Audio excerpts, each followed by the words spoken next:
powerful example of the change that can be brought about by someone who wants to change. Yeah. But then also having somebody available to help and take the lead on that change. This is Katie Gordon, and you're listening to the Wait is Over podcast.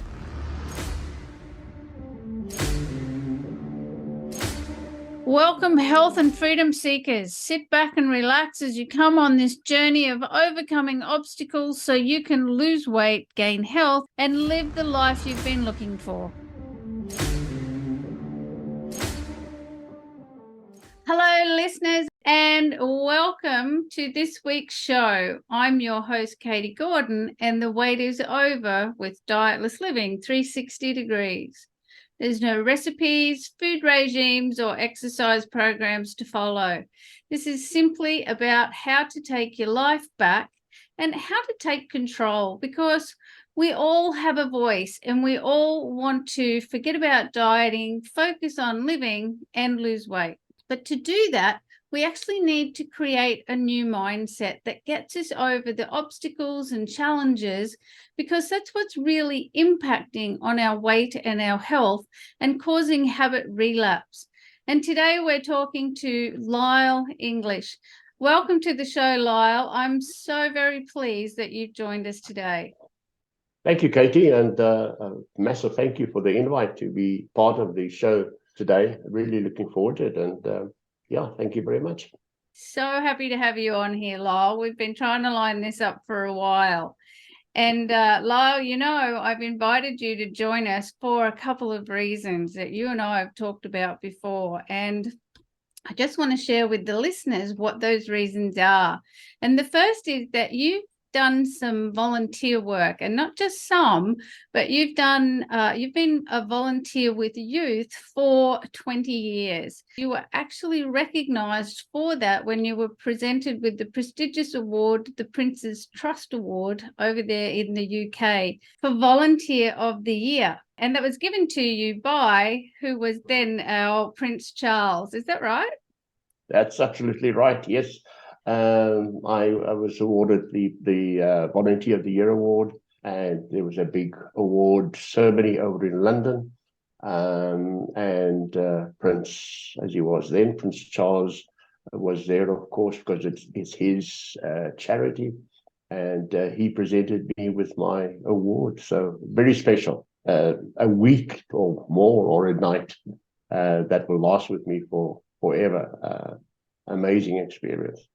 It was, and I followed you on LinkedIn with that, following your posts and just sharing in your joy of that, because there was a lot of footage of you being told that you had won the award and that was all going to happen, and then on the whole shebang of it all, and it just so. Like, I was so excited for you. I couldn't even imagine how exuberant you were about everything. It must have just been so amazing. It was. I've used during that week or so. I used the word surreal. I don't know how many times, and that doesn't even come close to what I experienced from when I was nominated back in February, and through all the various bits and pieces to being told I'd won, to the event and the interviews in the studio. It was just a whole amazing experience. That's something that I will just never, ever forget. So, yeah.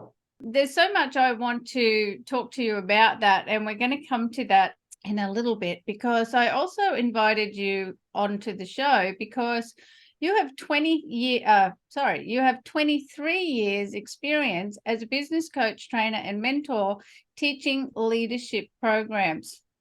And there's actually a couple of reasons why that's really relevant to this podcast that's about losing weight and overcoming obstacles.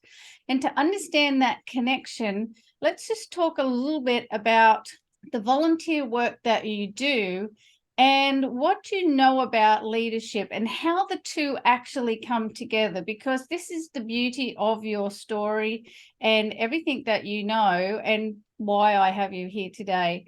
So when you're volunteering with the youth, because you actually did something, I think it was back in October, you did the big sleep out, didn't you?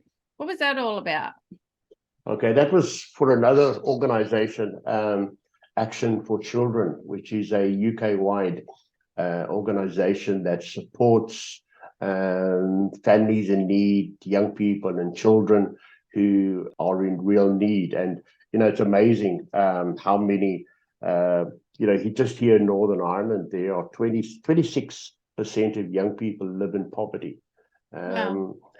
46 young people are living in temporary accommodation. The number of young people who are now living with foster or in foster care has jumped up by something like 79%. So there's a massive need. So there's the African Action for Children is an organization that provides all kinds of services to support young people and families like that. So what they do on an annual basis, they have what they call a boycott your bed sleep out.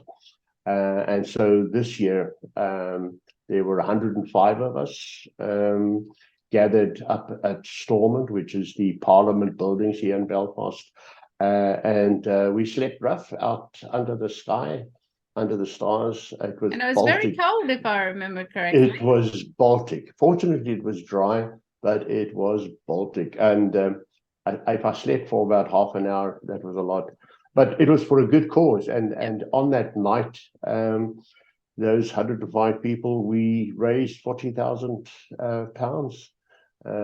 I raised just about £2,200. People are just so very generous when there's a real need that touches their heart. People will give generously. And UK-wide on that night, there was £500,000 raised just through that sleep out. So that's what I was involved in. I'm involved in that on an annual basis. They have that sleep out, raising the funds, and Baltically cold, but massively beneficial to the organization. So and it's only one night for you guys, but for some of those kids, it's every night, isn't it? Exactly. Don't have a warm bed to climb into, don't have a nice warm plate of food at the end of the day. Some are sleeping rough. It never ceases to amaze me that in a first world country we have a situation like this. And now I have a stat here where 66% of parents believe that the government isn't doing enough, or there isn't enough support through social service, etc., etc. And we're not talking about some third world country. We're talking about a first world country, and there's such a massive need. So I believe there's an opportunity for someone like myself to give something back. And that's how I do it with Action for Children. And the other work that you do with youth, because this is still all about overcoming the obstacles of life, and how some people just have, my obstacles and most other people's obstacles of life are small compared to, even though they're big to us, it's not to diminish our own problems and things that we have to deal with. But there's perspective and there's just understanding that some people, like children, have a rough start to life. And what you do is actually, through your volunteer work, is teaching them leadership skills, isn't it? Teaching them how to cope with, not just cope with life. Actually, could you explain to me what they get from when you work with them? Okay, so this is now with the Prince's Trust. The Prince's Trust is a youth organization that was set up by Prince Charles some 40 odd years ago. And the purpose of the trust is to help disadvantaged young people. And so they have various programs. Some are aimed in schools. There are programs that help young people to get into certain types of job like photography or Mm-hmm. beauty. They've linked up with some of the big multi-site stores. So there are programs that help young people get into jobs, prepare them for the interviews, etc., etc. The program that I have been involved with for the last 21 years as a volunteer mentor is what they call the Enterprise Program. That's for young people who have a business idea and they have a Mm-hmm. certain skill. They have a motivation to do something with that. And so they come to the Prince's Trust, basically looking for or needing help to set up their little business. So Yep. they go through a process of training, putting together a business plan. They will get financial support either by way of a grant or a loan. And once they've been through that process, they then matched with a volunteer mentor like myself. Yep. And we then work with that young person over a period of 2 years to take that original sort of business idea and develop it into a little business that they can be proud of. But that's just the one part of that relationship.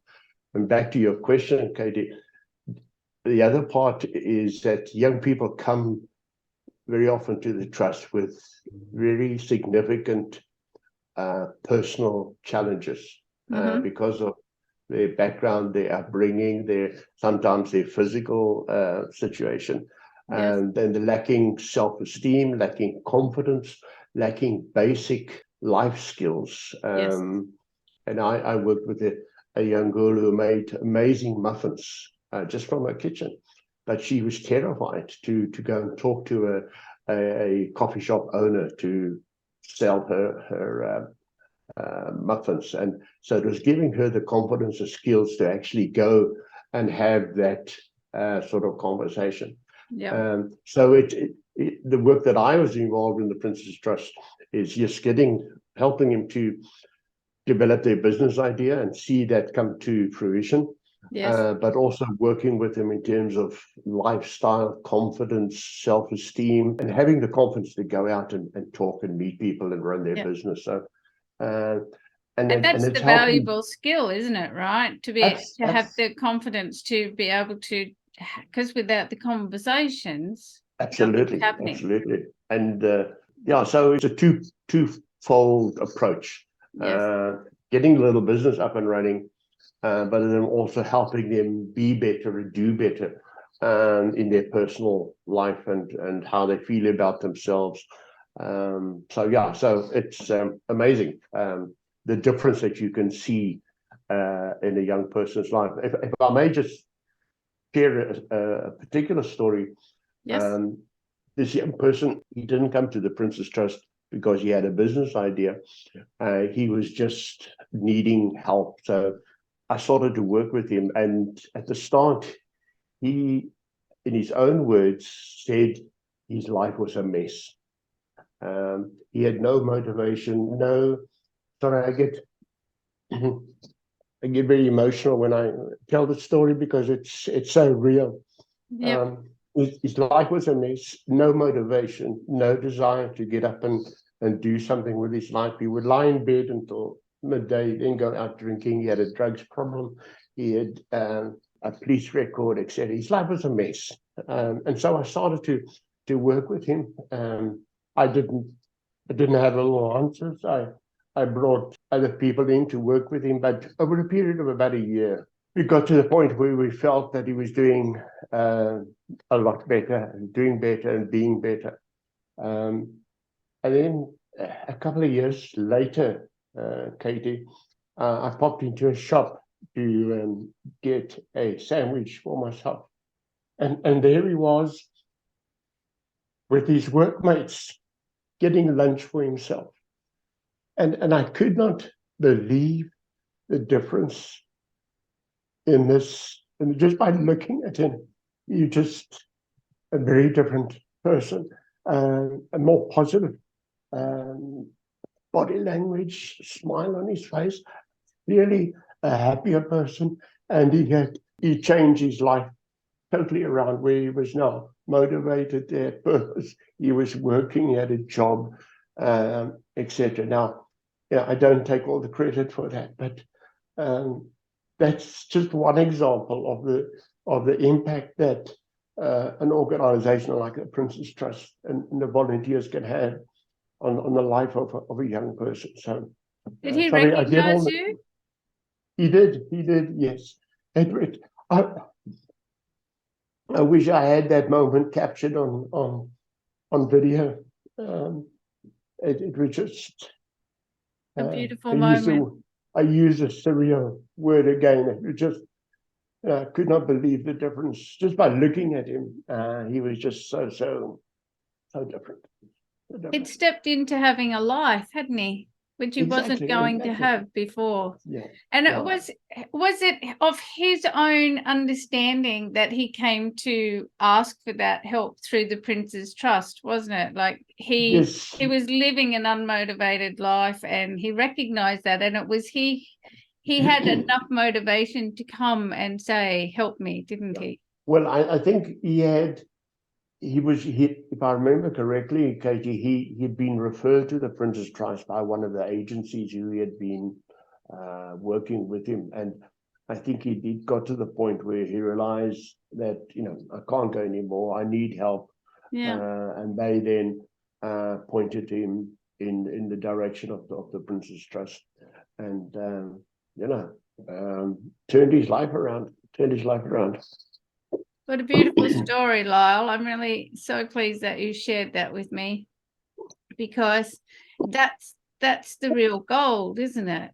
Of being able to help somebody, and that he changed his life. He was wanting to do it, and you just happened to be part of the cogs in the wheel that helped him. What an absolute joy. I would say that, I've worked with something like 40 young people over the years. And I would say for me that, I could, lots of success stories, but for me, that was a very personal, very powerful example of the change that can be brought about by someone who wants to change. Yeah. But then also having somebody available to help and take the lead on that change, with that change. So, yeah. Because that's the key. Sorry to interrupt, but that's actually the little caveat, isn't it? Because there's a lot of people that want to change, and they just are not lucky enough, perhaps, to find the right person. And they will change. They'll keep changing. They'll keep trying because that's what they want. But it's a harder journey, perhaps, or a longer transformation. And for some people, there's a synergistic coming together, I guess, of people to to be there, like, because you are, and I know you're not the only one, but you are quite extraordinary in your ability to be that right person, because you have your 23 years experience as an actual trainer and a mentor. You teach leadership programs, so you're bringing all of that into helping the young ones, the youth, to overcome their obstacles. So the challenges that he would have, and other youth that you've worked with, what is it just the confidence to do what they want to do, or is there extra specific skills that you're teaching them? What is the formula? Every situation, every young person that comes to the Prince's Trust, is unique, with different needs, different challenges. But there's in the work that I do, the voluntary work that I do with the trust, there's sort of a theme. There's helping and develop the business idea, but then also helping them believe that they can achieve, believe that they can be successful. And just one little technique that I use, they will more often than not come to the Prince's Trust with their business idea and see themselves as just being self-employed. Yeah. And I try and get them to not think of themselves just as being self-employed, but see themselves as a business owner. Yes. Distinct Now, difference. and there's a massive difference just in getting them to think differently. And you're amazed, I've been amazed at the difference that makes in terms of their attitude to what they're about, in terms of the things that they focus on, their maturity that they display when setting up their business and developing their business. So just that one little piece of input, advice, help, getting them thinking from you're not just a working mom of three or whatever, working from home, just self-employed. You're actually a business owner. It might just be you and your laptop. It might just be you. You might be the only person in the business, but you are a business owner. And getting them to appreciate the difference and what that means. That little technique in itself makes a massive difference to their whole outlook and attitude towards their business. So it's little things that I picked up over my life, my experience in work and the work that I do now, and life experience. I've been around a while. You've got a couple of years under your belt. I think so, yeah. And so it's just bringing you go into a relationship with a young person to work with them over a couple of years, and you really don't know. You can't really plot the program or the syllabus, as it were. It's you don't know what you're going to get, and it's just step by step working on for me the self-confidence, the self-belief that I can actually take my muffins, and they were amazing muffins. And when she got them into a coffee shop, they flew off the shelves. They were so good. But just getting her to develop the skill and the confidence to pick up the phone, make an appointment, go and see the coffee shop owner and have that conversation, and then step back and see it happening. I mean, just seeing the change in somebody's confidence just to do that is amazing. Because they're building the skill, right? Isn't it? Absolutely. They're suddenly realizing this is how, like I know for myself, as I've grown over time, I do that. I can do that. And I can, I've learned a new skill. Holy wow. Yeah. And just back to this young girl who was trying to sell her brownies. She saw it as a big sales conversation, and she was, I'm going in to do a sale, and I said, forget about all of that. You're just going in, take some of your brownies to show them, and just have a conversation. Yeah. And sort of getting her thinking differently about that conversation. It's not a sales conversation. It's just which is a lot of pressure, right? Yeah, absolutely. Here's my brownies. See what you think. Let me know. Now, unfortunately, this young girl had to stop her business because she had severe ongoing medical issues, and she just couldn't cope with the pressure there. But here was a young girl who was doing her own volunteering. Yes. She started to work in a coffee shop that employed young people who had various mental and physical challenges. And she took on this volunteer role to work with them and train them up in that. So it was brilliant to see.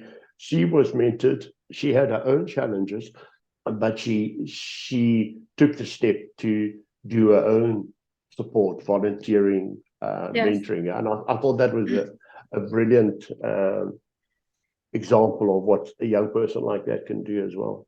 I like that philosophy. I heard it described as learn one, do one, teach one.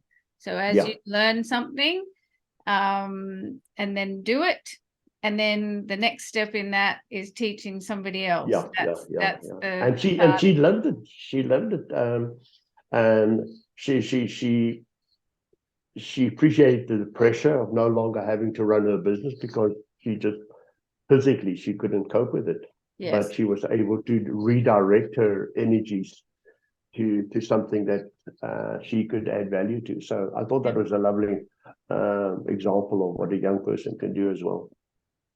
Well, thanks for sharing all of that, Lyle, because that's really important. And I hope it's inspired listeners to think about volunteering themselves. Yeah, I Doing think work. just on, if I can, sorry to cut across you there, but I just want to make this point.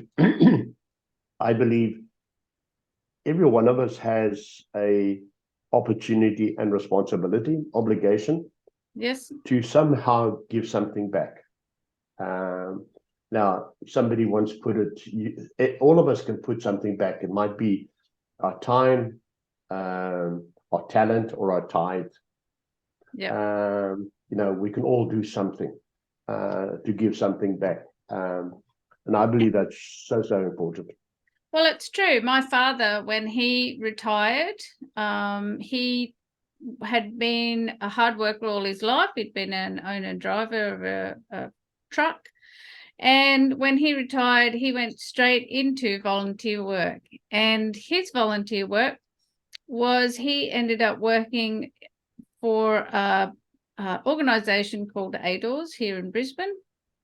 And he worked there for about 20 years, 3 days a week. He went in, but his role, because they had all the professional people they needed, his role was one he liked. He was the support person.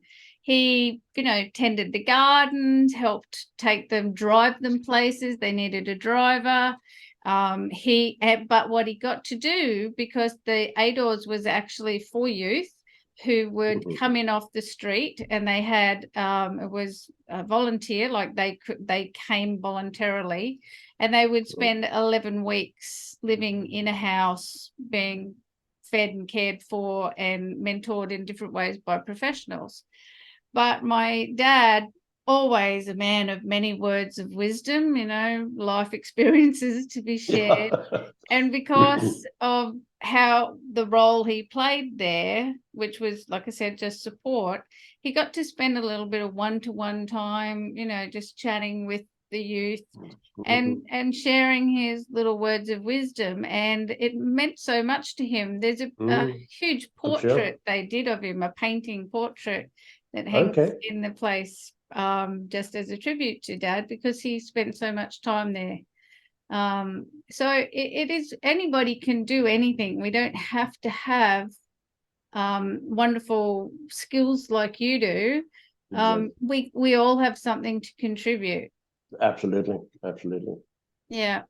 So on the other side of what you do, working with adults, in your business mentoring and teaching leadership programs, which I imagine are they to do with business, like helping people start a business or get their business, change their business in some way? Is that correct?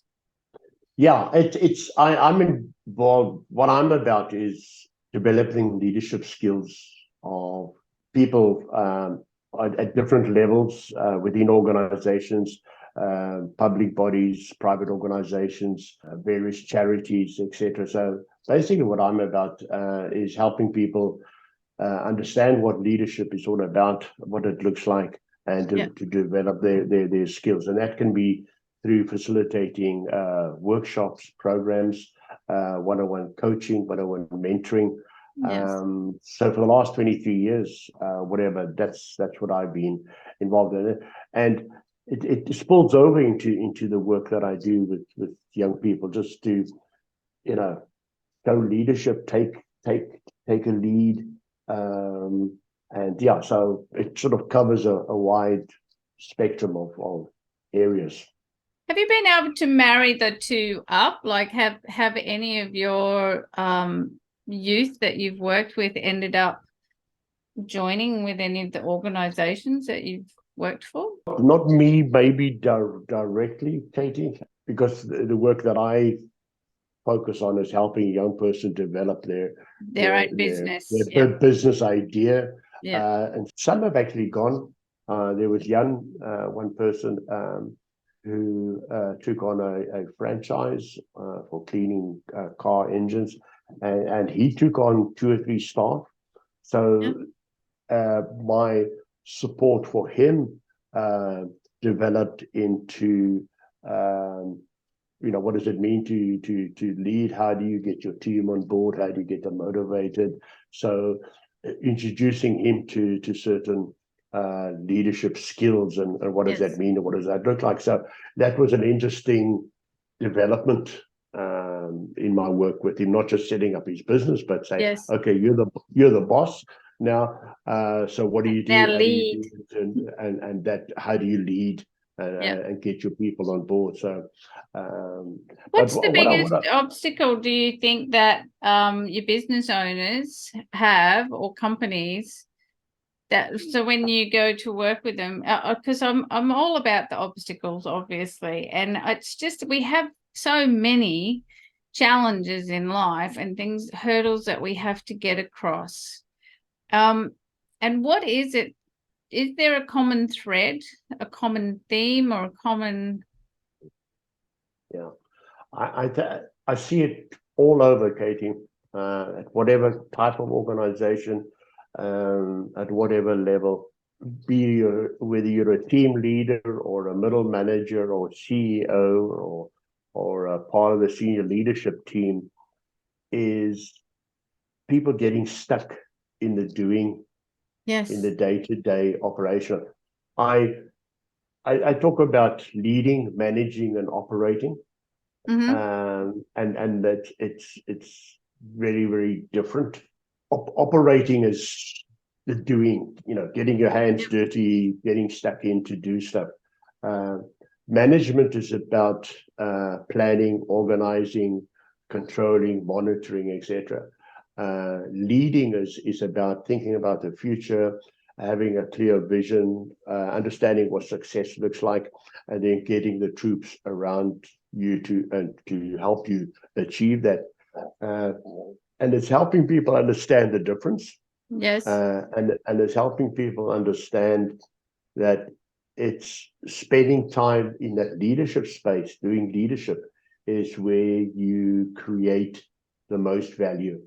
Um, I often say, there comes a time in your life when you stop getting paid for what you know and for what you do, and start getting paid for the value that you create. Yes. And you only create real value for your team, for your organization, is if you spend time in that leadership space doing leadership. Carry on. Sorry, I Sorry. wanted to ask, because the three elements that you spoke about there, the three parts, if I take that, because to me, it's all cross-contextual, right? Whether you're talking about a business or a family and a home. In a home, it's the same thing. People go, oh, we can't run a home like an organization, but it's the same principles, isn't it? Leading Absolutely. in a home where what were your three things? Managing? Leading, managing, and operating. Yes. And they're the same three elements, isn't it? And I teach personal health leadership, which is essentially the same three things, but just for self in regards to working with our parts of ourselves, because we're a corporation as well inside of ourselves. So have you, like, I would imagine that those three pillars, I don't know, is that what you call them? Three pillars, three elements? Yeah. That naturally would be what you're teaching to the youth as well in some fashion. Yeah. Part of my conversation with young people, and I started working with them, is yes, helping them understand those three elements. And one of the first questions I ask a young person when I start working with them is, what is your vision for your Yeah. business? Where do you see your business in 2 years time? And getting them to picture what success looks like, and the why of what they're doing. And I remember working with a young person. She was from East Timor, living here now in Northern Ireland, and she set up a shop, selling East Timor food products, and did Hmm. very well. And when I asked her that question, I'll never forget her answer. She said, from the money that I make from my business, I want to send some of it back home Yes. so that they can build a school in my village back home. And that never has never left me. Here as a girl who woke up in the morning. Yes, she wanted to do well. She wanted to make a profit and sell products, etc., etc. But what drove her was Yes. she wanted to send some of that money so that a school back in her village could be built. So It's the bigger maybe picture, right? It's that absolutely, why behind it. We need a yeah, business, we need money, we need to live our life, but it's what's that bigger driving yeah, force there. yeah, yeah. So maybe without using all the leadership jargon, etc., just keeping it very simple for a young person, and and getting them to spend time thinking about where am I going with my business, what does success looks like, what's my strategy, how am I going to get there, which is all part of the leadership piece. And Yeah. then when it comes to the managing part is making sure that they are planning and organizing and controlling and checking their progress, etc., etc. So that's an important part of what they need to be doing, Yeah. over and above standing behind the counter selling a bag of rice, or whatever the case is. So it's Yeah. getting them to understand in very, very simple terms the difference between those three pillars, as you call them, and help them understand the importance, and not just get stuck in the doing, not just always be behind the counter selling Yeah. whatever. They need to be creating the time to think big picture. Yeah. Where am I going? How am I going to get there? What does success looks like? What motivates me? So Exactly. yeah, in simple terms, getting those concepts across. And that's what I'm about, right? With what I do with the weight loss and personal health leadership, it's the same thing, because we get ourselves into pickles as adults because we're so focused on the doing Yeah, that exactly. we've forgot to look at our life as that whole bigger picture. And Exactly. then at some point we go, crikey, well, I've gotten myself I've painted myself into a corner. And Yeah, then it's yeah, back to the same principles and the same pillars of yeah. expanding Absolutely, the vision out and making the change. absolutely, absolutely. It's And all cross contextual, isn't it? yeah, yeah. And in the work that I do, that's for me I see the biggest challenge is for leaders, whatever their rank, whatever they are in the ladder, as it were, is getting bogged down in the doing, Yeah. uh, Yeah. for a number of reasons, and they're not really spending quality time in that leadership space, Yeah. and that's a big challenge, Yes. and it's helping people understand that, and then thinking of ways of how do I create the time to do leadership. Yes. Yeah. Because it And doesn't magically turn up, does it? All of a sudden, yeah, no, and I totally, I get it. It's easier said than done, but yeah. if you're But serious there's a about process that you follow that makes yeah, that happen, and I guess that's what yeah, you help them do as well. Is yeah, absolutely, absolutely. So yeah, my theory about leadership, um, Katie, is leadership is not always easy, but it is simple. yes, And I talk about the simplicity of leadership, and people look at me, uh, and my view is that leadership can be very much more simple, if we just remember that wherever you are in the organization, whatever the context, is that we're working with human beings Yes. who have human being needs, Yes. just like you, just like me.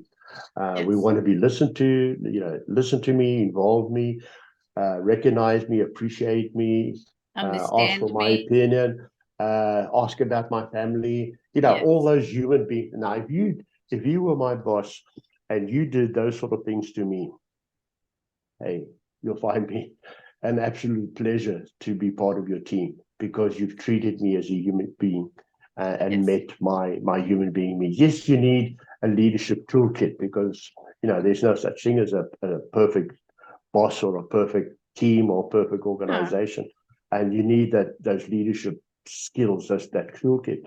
But for me, treat your people. I worked with an organization some years back, and they refer to the people on the factory floor as work units. Oh, wow.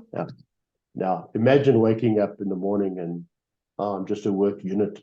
Oh, it's um, awful. so it's realizing and appreciating that we're working with human beings who have Yeah, human being needs. Do exactly. what you can to meet those human being needs, and you'll have a team that is motivated, committed, engaged. Exactly. Absolutely. But we need to do that for ourselves as well, right? We often, the way we treat our own self is in a very similar fashion, because this is my whole point that I end up coming back to with clients, is that we treat ourselves in the same way that we often are treated at work, or rather in the way that we don't want to be treated at work. Exactly. Exactly. But our actual own style of working with ourselves, the way our mental chatter, the way we just, keep pushing ourselves through situations and not dealing with and giving ourselves a life is very similar. So, and this is why I like the leadership conversations, because everybody thinks of leadership in corporations, in the military, in schools, in teams, in sports, in all kinds of things. But it is all the same. It's just applied slightly differently and Exactly. from a Exactly. new perspective. Exactly. And we have to Exactly. start coming back to, when we look after ourselves really well, we have a better chance of wanting to look after others. Exactly. You're quite right. You're quite right. So, Lyle, I'm mindful of our time, and having you over there in Northern Ireland, it's your beginning of the day. So I'm really happy Yeah. that you joined in, and it's getting late here. And I wanted to ask you before we go, what do you do for fun? I love to spend time in the kitchen. Or do you? I love to cook. I like nothing more than to spend a Saturday in the kitchen cooking up a meal for a dinner party. Oh, nice. So I ban my wife from the kitchen. I set myself up. I have my menu planned. I have some jazz playing in the background. I have a glass of red on hand, and I'm in my seventh heaven. Um, I just love that. I just love that. Well, when I get to The, Northern Ireland, I'll be popping around for a Lyle special. you'd be more than welcome. More than welcome. Yeah, What's and your favorite thing that you do? You have a favorite thing that you like to cook, or do you like to experiment? I like to experiment. I like it. Here in Northern Ireland, the eating habits are quite traditional, not very exciting. Yes, not very Need to, adventurous. need to be careful what I say. But I like to try different. If you look at my bookcase here, I've got many different sort of recipe books. I like to do something different. Like I do a sparkling cucumber soup, Ooh. which is just to die for. And it just different, something different that you don't normally get Yeah. when you've been invited out to friends for dinner. So I like to take time to prepare. I also like to the braai, as you call it in South Africa, barbecue. All right. Um, Yes. now here in Northern Ireland, you'll get a burger pate and a sausage. That doesn't feature on my braai. It's steak and proper food, you know. And I'm starting to get people to. I like my steak blue, Yes. um, and I'm getting my family and friends to appreciate a good steak, not well done, but With a little uh, bit of life still left in it. I will kill it. Yeah, so I just love the opportunity to entertain, be it outside around a barbecue, braai, or around a dinner table, and just enjoy good food and just enjoy good conversation. So Sounds I love that. wonderful. Yeah, I love that. Really do. What do you do for relaxation? Well, that is relaxation. Hmm. I can get totally lost. I pretend I'm Floyd or one of these chefs. We love walking. There's Hmm. four of us. Every couple of months, whenever diaries permit, we will go for a walk. And in fact, we had our 50th walk a couple of weeks ago. Oh, wow. Very well. So what we do is we take it in turn to organize a walk, Hmm.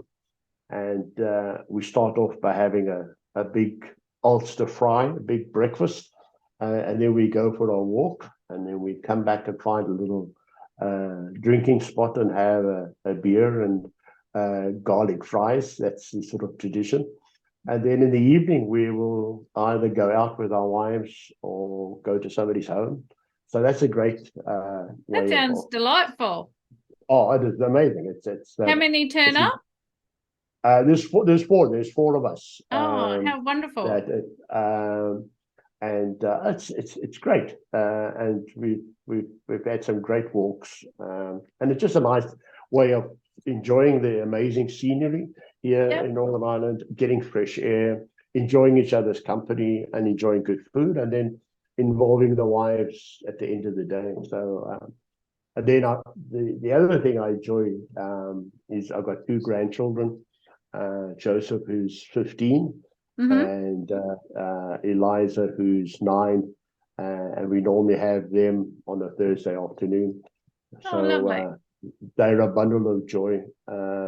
Really enjoy spending time with them. So, yeah. So, yeah, that was Thank keeps you me so much, busy. Lyle. It's been such an absolute pleasure having you on the show. And we've actually added in your contact details. They're sitting beneath us as we speak. So if anyone wants to know anything more about anything that Lyle shared with us today, either about volunteering or the Prince's Trust or leadership and mentoring, anything in any of those spaces, or about cooking or even Northern Ireland. There we go. I'd Just be happy to be your guide. exactly, just get in contact with Lyle. He's very active on LinkedIn, but all his contact details are below. So thank you again so much for coming on the show today, Lyle. It's been an absolute pleasure finding out more about what you do with the youth of the world and how you're helping them. And thank you to everybody who's watching or listening today. And if you need any help in overcoming any challenges right now, just book in for a private session and let's just get it done this week, because life is for living and an ounce of adjustment is far easier to implement than £20 of change. And it's time to enjoy the life you've been looking for.